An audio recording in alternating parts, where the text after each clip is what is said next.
स्वागतम। आप सभी का स्वागत है आपका अपना मैथ माइंड एकेडमी चैनल पर। आज की इस वीडियो में अपन देखते हैं वास्तविक संख्याएं। वास्तविक संख्या के अंदर आज अपन देखेंगे 1.2 के जो तीसरा क्वेश्चन है, आज अपन उनको सोल्व करेंगे। तो चलो शुरू करते हैं। यहाँ पर आपके पास में इसके अंदर ये तीसरा क्वेश्चन दिया हुआ है। इसमें बोला जा रहा है कि सिद्ध कीजिए कि निम्नलिखित संख्याएं अपरिमेय हैं। यहाँ पर इसके अंदर आपको 3 पॉइंट दिए हुए हैं। इसमें बोला जा रहा है कि ये तीनों पॉइंट आपके पास में क्या है, अपरिमेय संख्या है। आपको क्या करना है कि सिद्ध करना है। अब इसका आपके पास में पहला पॉइंट है, इसमें बोला जा रहा है 1/√2 यही है। यहाँ पर अपने को ये तो क्या दिया जा रहा है, अपरिमेय संख्या दी जा रही है। तो पहले अपन क्या करेंगे, जो अपने को दे रखे हैं उसका अपन क्या करेंगे, विपरीत कंडीशन अपन मानेंगे। तो अपन क्या लिखेंगे कि 1/√2 एक परिमेय संख्या है। यहाँ पर मैं आपके सामने लिखूंगा माना कि 1/√2 एक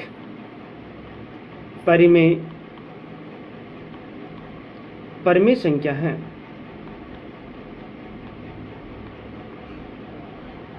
ठीक है, अगर ये परिमेय संख्या है तो इसको अपन P/Q के रूप में अपन लिख सकते हैं। यहाँ लिखेंगे 1/√2 बराबर में P/Q।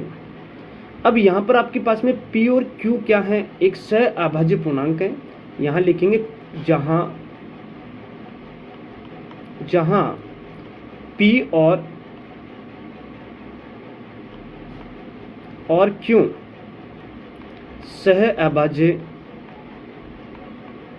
सहअभाज्य पूर्णांक हैं। अब सहअभाज्य पूर्णांक का मतलब यहाँ पर ये हुआ कि दोनों के अंदर आपके पास में उभयनिष्ठ गुणनखंड वो आपके पास में क्या होना चाहिए, 1 होना चाहिए। और यहाँ पर लिखेंगे Q ≠ 0, कहने का मतलब Q के बराबर आपके पास में 0 नहीं होना चाहिए। अब यहाँ पर अपन क्या करेंगे, जो अपने को कंडीशन दे रही है उसका अपन उल्टा करेंगे। तो यहाँ लिखूंगा मैं √2, यहाँ पर लिखा मैंने √2 बराबर क्या हो जाएगा, तो आपके पास में Q बट्टे क्या हो जाएगा, P हो जाएगा। इसको उल्टा करने पे ये होगा। अब यहाँ पर अपन क्या करेंगे, दोनों पक्षों का वर्ग करेंगे। तो यहाँ लिखेंगे दोनों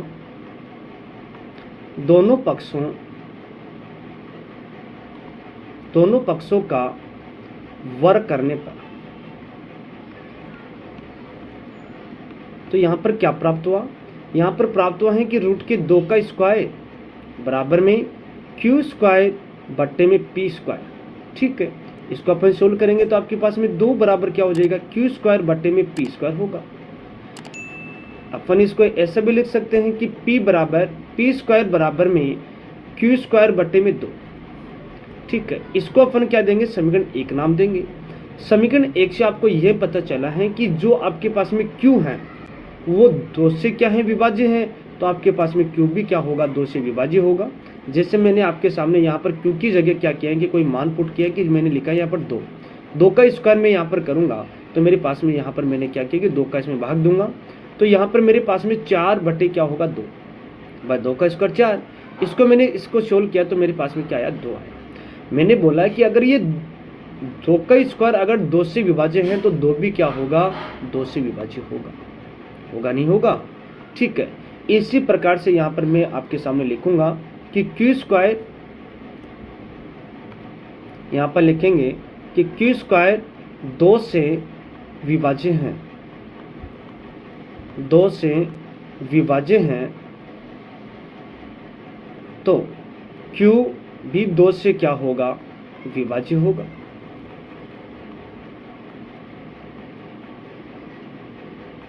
ठीक है, अब अपन क्या करेंगे, यहाँ पर जो आपके पास में Q है उसकी जगह अपन क्या करेंगे, कुछ अलग कंडीशन अपन मान के P² को भी अपन क्या करेंगे कि यहाँ पर 2 से विभाज्य अपन बताएंगे। तो यहाँ पर मैंने क्या लिखा आपके सामने, हाँ यहाँ पर मैंने क्या किया है कि यहाँ पर लिखूंगा माना कि Q बराबर मैंने क्या लिखा है कि यहाँ पर 2m मैंने लिख दिया। ठीक है, यहाँ पर Q की जगह मैंने क्या किया है कि 2m लिखा है। अब इस 2m को मैंने क्या किया है कि यहाँ पर मैंने फुट किया है तो मेरे पास में प्राप्त हुआ है कि P² बराबर में 2m का होल स्क्वायर बट्टे में क्या हो जाएगा, 2। इसको अपन सोल्व करेंगे तो आपके पास में P² बराबर क्या प्राप्त हुआ, 4m² बट्टे में 2 का मैंने इसमें भाग दिया तो मेरे पास में 2 प्राप्त हुआ। यहाँ पर मेरे पास में प्राप्त हुआ है कि पी स्क्वायर बराबर में 2m स्क्वायर, ये तो होगा। अब यहाँ पर मैंने क्या लिखा है कि एम स्क्वायर बराबर में पी स्क्वायर बटे में 2 लिखा मैंने आपके सामने, ठीक है। इसको मैं आपके सामने क्या दूंगा, समीकरण 2 नाम दूंगा। ये मेरे पास में समीकरण 2 है। अब यहाँ पर अपन क्या करेंगे, जो यहाँ पर भी वही कंडीशन अपने को बतानी है कि यहाँ पर आपके पास में पी स्क्वायर अगर 2 से विभाज्य है, ठीक है, तो पी भी आपके पास में क्या होगा, 2 से विभाज्य होगा। तो यहाँ लिखूंगा मैं पी स्क्वायर 2 से विभाज्य हैं, तो P 2 से भी क्या होगा, 2 से भी क्या होगा, विभाज्य होगा।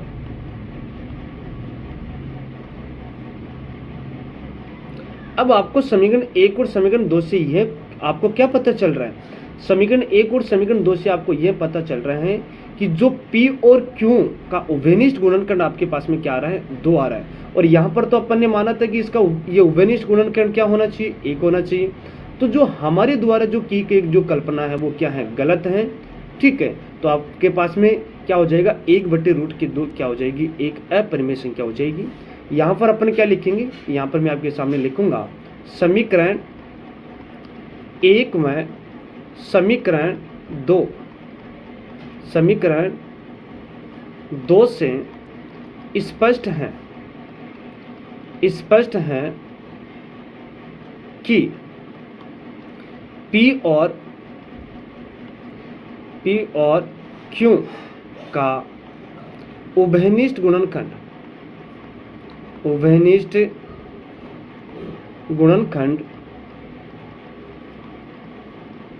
उभयनिष्ठ गुणनखंड आपके पास में क्या है, 2 है ये नहीं है। यहाँ पर आपके पास में समीकरण 1 और समीकरण 2 से यह पता चला है कि P और Q का उभयनिष्ठ गुणनखंड क्या है, 2 है। अगर ये आपके पास में 2 इसका उभयनिष्ठ गुणनखंड होगा, ठीक है, तो आपके पास में क्या हो जाएगा, यहाँ पर आपके पास में P और Q क्या हो जाएगा, ये आपके पास में सहअभाज्य पूर्णांक नहीं होगा। तो यहाँ पर लिखूंगा कि इसलिए P और Q सहअभाज्य पूर्णांक नहीं है, सहअभाज्य पूर्णांक नहीं है। अपन ये तो लिखेंगे, अगर ये सहअभाज्य पूर्णांक नहीं है तो अपन क्या लिखेंगे कि जो कि हमारे द्वारा की गई जो कल्पना है गलत है। यहाँ लिखेंगे जो कि हमारे द्वारा की गई कल्पना की गई कल्पना गलत है,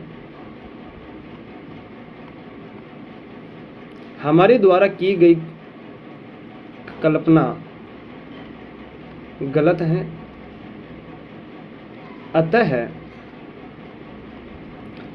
1/√2 एक अपरिमेय संख्या है, अपरिमेय संख्या है। यही इसका क्या हो जाएगा, आंसर हो जाएगा। इसी प्रकार से आपके पास में इसका दूसरा पॉइंट है, इसमें बोला जा रहा है कि 7√5 को अपने को क्या करना है, आपको बताना है कि ये अपरिमेय संख्या है। तो यहाँ पर आपको इसका सेकंड पॉइंट में बोला जा रहा है कि 7√5 एक अपरिमेय संख्या है। तो यहाँ पर अपन क्या करेंगे, अगर ये अपरिमेय संख्या तो इसका अपन विपरीत मानेंगे कि यहाँ पर लिखेंगे माना कि 7√5 एक परिमेय संख्या है। यहाँ पर मैंने आपके सामने लिखा है माना कि 7√5 एक अपरिमेय संख्या है। नहीं, क्या मानना है, एक परिमेय संख्या अपने को मानना है। यहाँ लिखेंगे एक परिमेय संख्या है, ठीक है। अगर ये परिमेय संख्या है तो इसको अपन P/Q के रूप में अपन इसको लिख सकते हैं। तो यहाँ पर लिखेंगे 7√5 बराबर में P/Q, ठीक है। यहाँ पर आपके पास में p और q क्या है, सहअभाज्य पूर्णांक है। यहाँ लिखेंगे जहाँ p और q दोनों सहअभाज्य पूर्णांक है।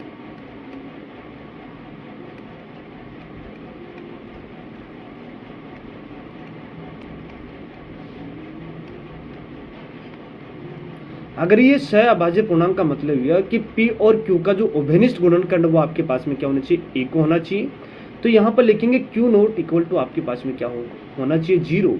अब यहाँ पर मेरे पास में क्या है, √5 है और इस वाले 7 को मैंने गुणा में तो किसमें ये मैंने भेजा भाग में, तो p बटा क्या हो गया आपके पास में 7q हो गया। ठीक है, आपके पास में p और q तो क्या आपके पास में पूर्णांक है, तो पूर्णांक है तो आपके पास में क्या होगा, ये परिमेय संख्या होगी। अगर ये परिमेय संख्या है तो आपके पास में ये भी परिमेय संख्या होगी। परंतु अपन तो जानते हैं कि भाई √5 तो आपके पास में क्या है, अपरिमेय संख्या है। तो यहाँ पर अपने को यहाँ लिखना पड़ेगा कि हमारे द्वारा जो की गई कल्पना है वो गलत है। √5 तो आपके पास में क्या हो जाएगी, अपरिमेय संख्या हो जाएगी। तो यहाँ पर लिखूंगा मैं कि चूंकि p और q पूर्णांक है,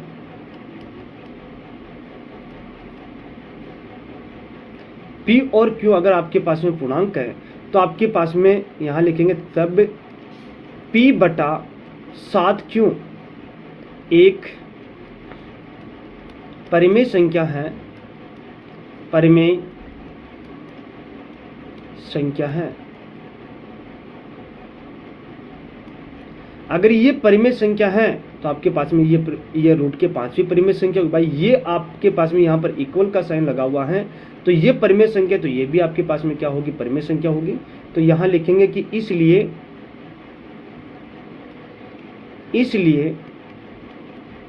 √5 एक परिमेय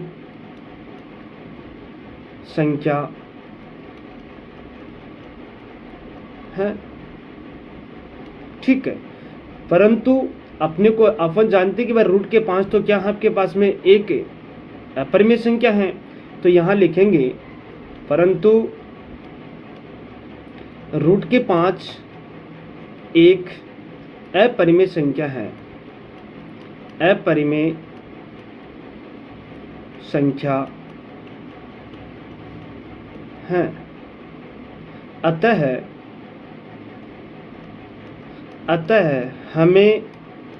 अतः हमें विरोधाभास प्राप्त होता है।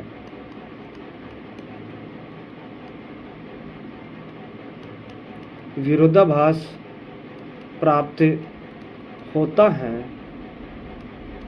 कि हमारे द्वारा की गई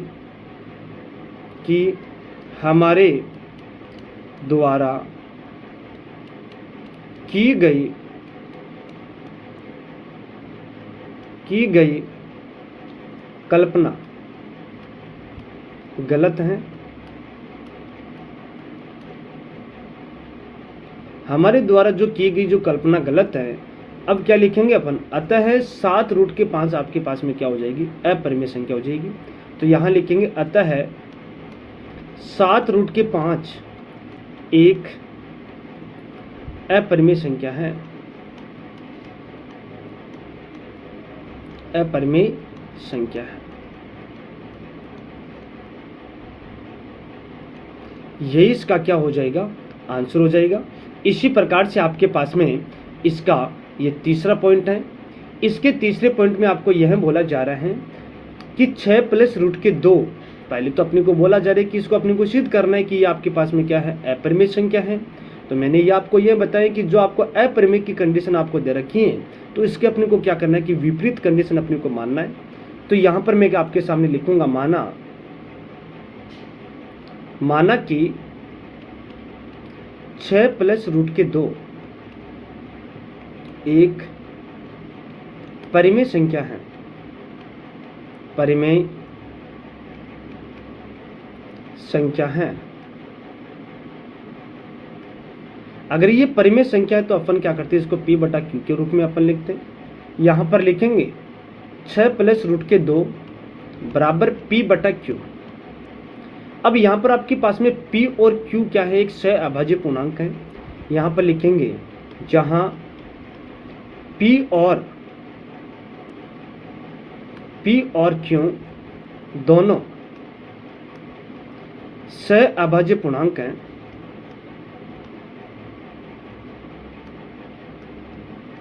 सह अभाज्य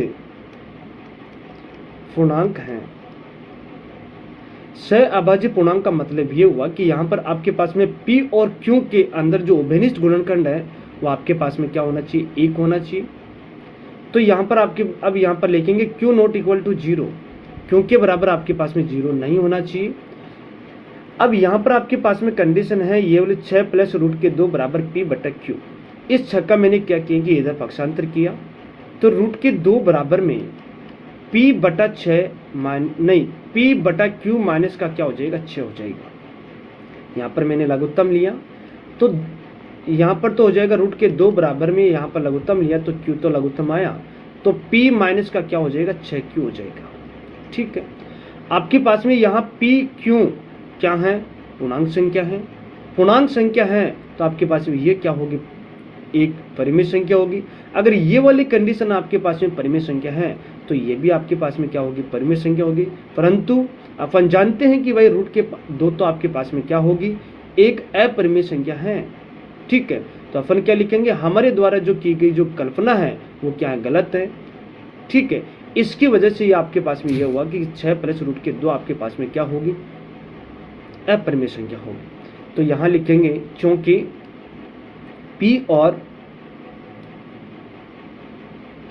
P और Q दोनों पूर्णांक हैं, दोनों पूर्णांक हैं। ठीक है, तब P माइनस 6Q बटे में Q एक परिमेय संख्या है। अगर आपके पास में ये परिमेय संख्या है तो यहां लिखेंगे कि इसलिए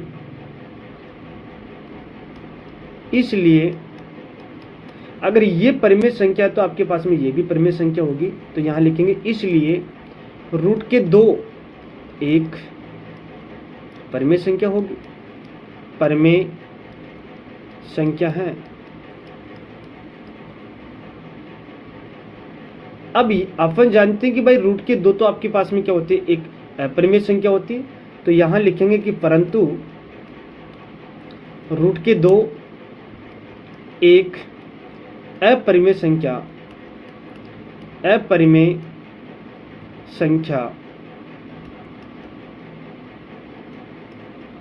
है।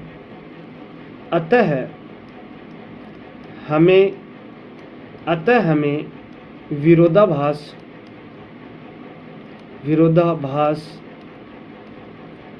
प्राप्त होता है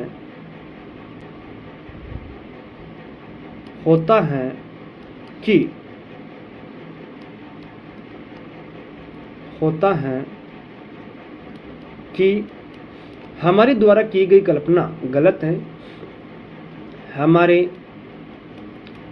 द्वारा की गई कल्पना गलत है।